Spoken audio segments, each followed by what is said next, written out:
On a quiet afternoon in Chicago's East Side, what began as a routine patrol turned into something far more alarming. Federal agents, heavily armed, their black SUVs blocking intersections, moved swiftly through narrow residential streets. Within minutes, chaos erupted. Tear gas filled the air. People ran. Families hid indoors. And before most residents even knew what was happening, the entire neighborhood was locked down. This was not a movie scene. It was real, and it happened just blocks from the Indiana border. Around 12:28 p.m., Skyfox cameras picked up something unusual. A convoy of unmarked vehicles racing through 104th and Avenue N. At first, it looked like a car accident. But soon, reporters realized it was something much bigger. At least 50 federal agents, many wearing ICE and Border Patrol insignias, had descended on the area. They surrounded several blocks, sealing off streets, and beginning what witnesses described as a sweep. Local residents, mostly Latino families, watched in confusion as officers ran through alleys, shouting commands and detaining people. Some said it looked like a military operation. Others said it felt like a message. The incident reportedly began with a collision, an ICE vehicle crashing into another car while in pursuit of a suspect. The crash drew immediate attention. Within moments, locals gathered around the scene, some recording, others shouting at agents demanding to know what was happening. That's when the situation turned volatile. According to eyewitness accounts and helicopter footage, agents began deploying pepper balls, small projectiles releasing chemical irritants, to disperse the growing crowd. Police units arrived shortly after, but instead of calming tensions, the line between law enforcement and civilians quickly blurred. What was supposed to be a controlled federal operation spiraled into chaos right in the heart of a Chicago neighborhood. Residents described the scene as terrifying. Children crying, neighbors yelling, people running through side streets trying to escape the clouds of gas. Local journalists said ICE agents blocked off an entire block radius, chasing individuals they believed to be undocumented. But for those living there, many longtime residents, it felt like an invasion.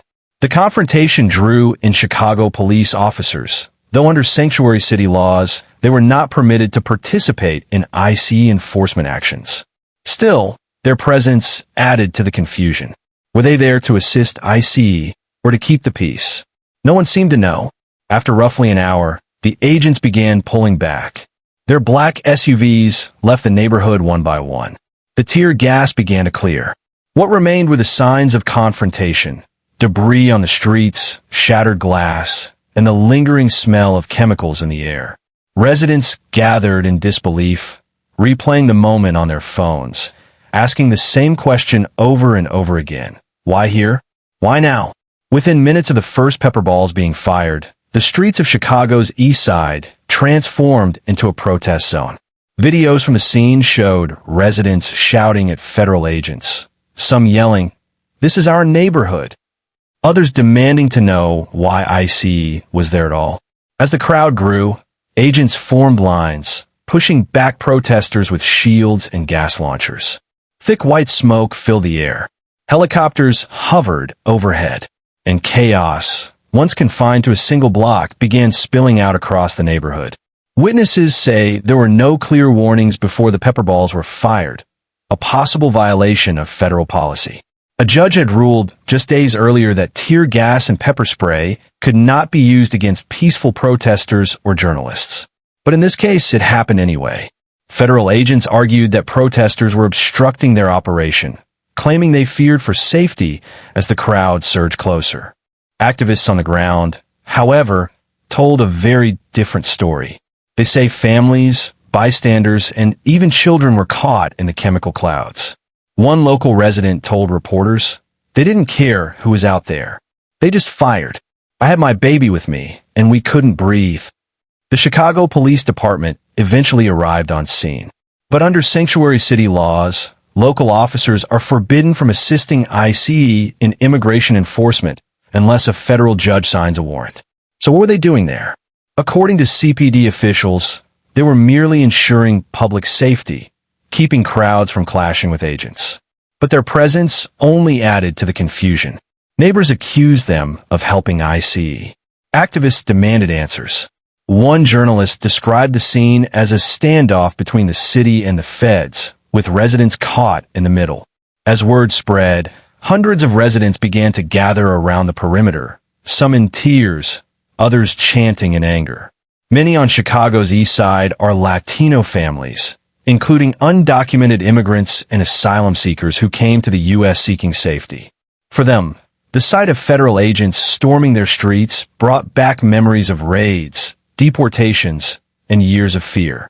In just a few hours, what began as a vehicle collision had become a flashpoint for national debate.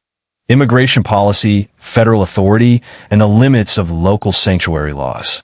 One activist shouted into a megaphone. They said Chicago was a sanctuary city.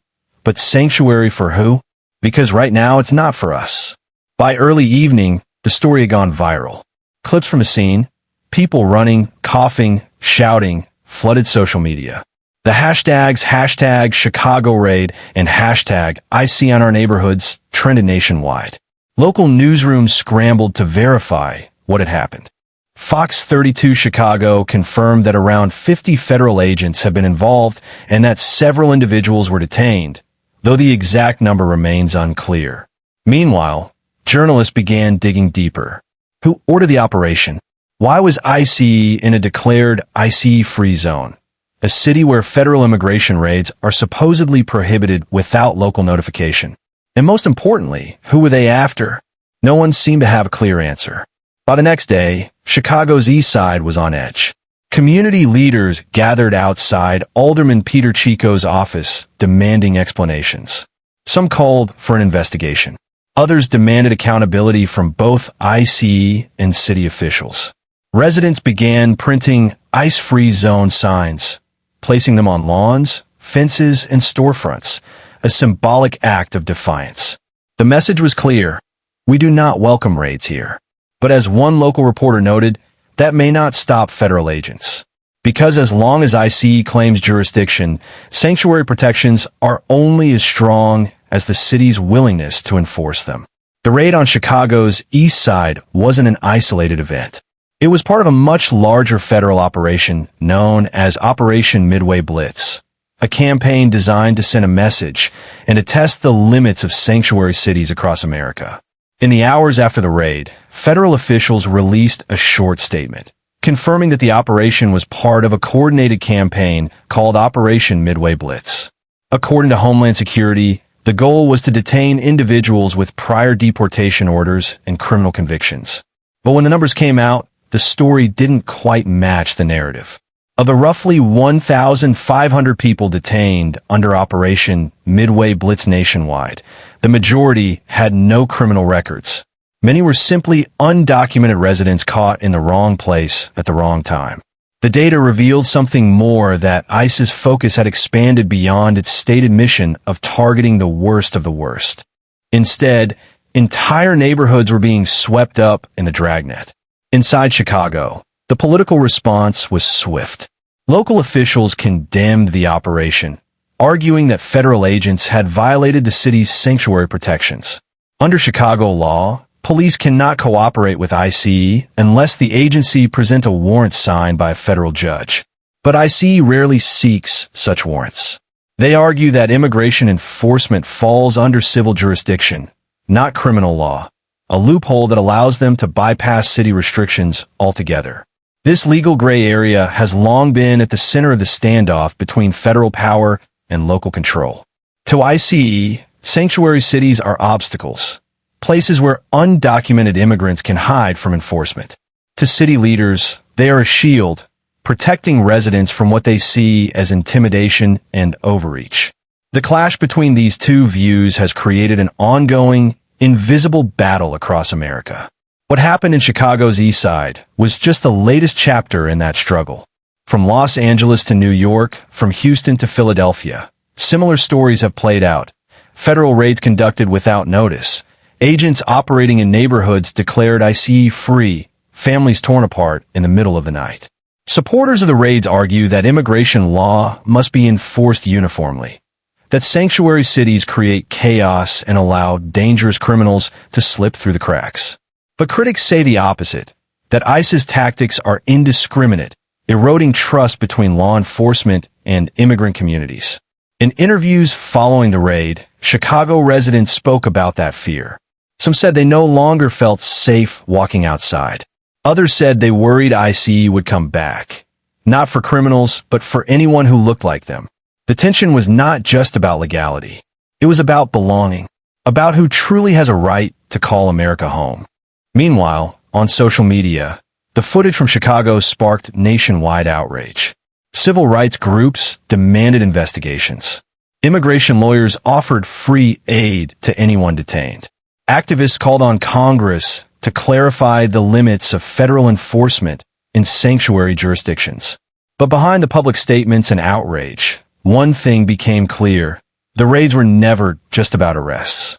They were about power, about showing that even in cities that claim to resist, the federal government still has the upper hand. Back on Chicago's east side, things slowly returned to normal. The debris was cleared. The tear gas smell faded. Children went back to school. But for many families, the scars of that day remain. The memory of federal agents flooding their streets, of smoke filling their lungs, of loved ones taken away, it lingers quietly in the background of daily life. And as the debate over immigration and sanctuary cities continues to divide America, one uncomfortable truth remains. This wasn't the last raid, and it won't be the last time a neighborhood finds itself caught between the promises of local protection and the force of federal power. Because the question that started on 104th and Avenue and still echoes across the country today. Who gets to feel safe in America and who never truly can?